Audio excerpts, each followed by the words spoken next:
মানবজমিন থেকে সবাইকে স্বাগত জানাচ্ছি। সাথে আছি আমি ফারজানা ববি। দর্শক, এই মুহূর্তে আমি আছি মিরপুর শেরেবাংলা জাতীয় ক্রিকেট স্টেডিয়ামে। এখানে প্রথমবারের মতো বিসিবি পরিদর্শন করতে এসেছেন ক্রীড়া উপদেষ্টা আসিফ মাহমুদ।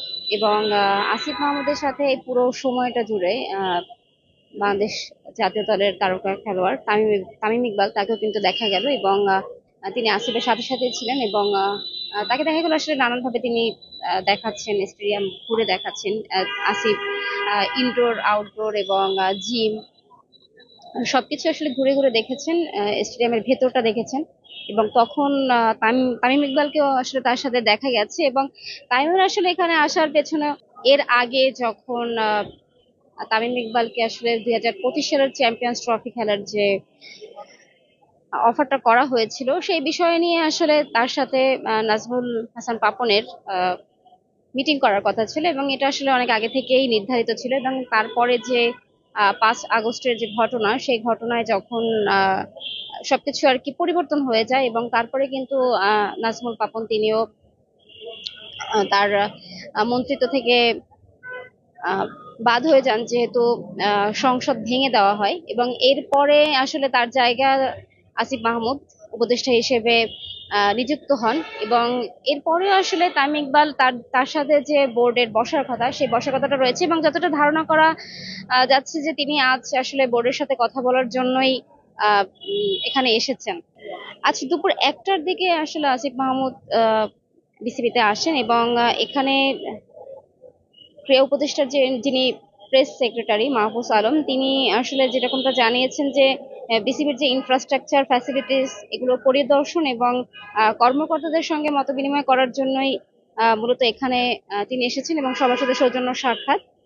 তবে বর্তমানে বিসিবির যেটা অবস্থা, যে আসলে যে পরিচালকরা আছেন, এই পরিচালকদের অনেকে কিন্তু গা ঢাকা দিয়েছেন, এবং অনেকেরই বিসিবির সঙ্গে কোনো যোগাযোগ নেই। তো সেই হিসেবে আসলে ক্রীড়াঙ্গনে একটা স্থবির যে অবস্থা, সেই অবস্থা কিন্তু এখন বিরাজ করছে। এবং যিনি উপদেষ্টা হয়েছেন আসিফ মাহমুদ, তিনি আসলে চেষ্টা করছেন যে ক্রিকেটের যে স্থবির অবস্থা সেটাকে পরিবর্তন করে, যেরকম আগে ছিল বিসিবিতে প্রাণ চাঞ্চল্য, সেটা ফিরিয়ে আনার চেষ্টা করেছেন। এবং গতকালও তিনি যুব ক্রীড়া মন্ত্রণালয়ে তিনি একটা প্রেস কনফারেন্স করেছেন, এবং সেখানেও কিন্তু আসলে তিনি জানিয়েছেন ক্রিকেটের যে উন্নতি, সেই উন্নতির ব্যাপারে আসলে তিনি জানিয়েছেন যে তিনি তার সাধ্যমতো চেষ্টা করছেন, এবং অলরেডি কিন্তু কাজ শুরু করে দিয়েছেন, তেমনটাও কিন্তু জানিয়েছেন। এবং একটা শোনা কথা গিয়েছিল যে নাজমুল হাসান পাপন তিনি তার পদ থেকে পদত্যাগ করছেন। তবে ক্রীড়া উপদেষ্টা যেটা জানালেন যে আসলে তিনি এটা শুনেছেন বিভিন্ন পত্রপত্রিকা বা সামাজিক যোগাযোগ মাধ্যমে তিনি শুনেছেন, তবে এটার আসলে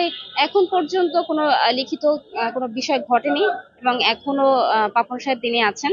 এবং যেটা শোনা যাচ্ছে যে সাবেক ক্রিকেটার ফারুক আহমেদ তিনি নতুন সভাপতি হওয়ার তালিকায়, পছন্দের তালিকায় আছেন। এবং যেমনটি শোনা গিয়েছে যে ক্রীড়া উপদেষ্টা তিনি ফারুক আহমেদকে প্রস্তাবও দিয়েছেন। তবে এবং ফারুক আহমেদ তিনিও কিন্তু তার ইতিবাচক যে মনোভাব, সেই মনোভাবের কথা জানিয়েছেন।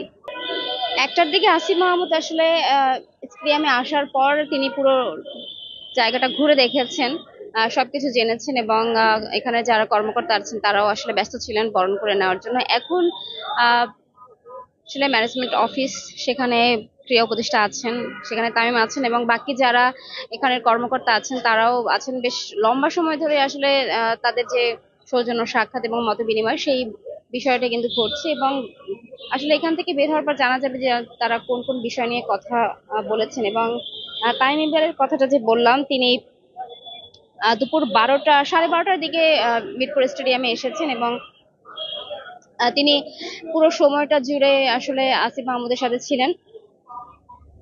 এবং তামিমের যে জাতীয় দলে ফেরা, সেই ফেরাটা নিয়ে আসলে গুঞ্জন কিন্তু দীর্ঘ সময় ধরেই।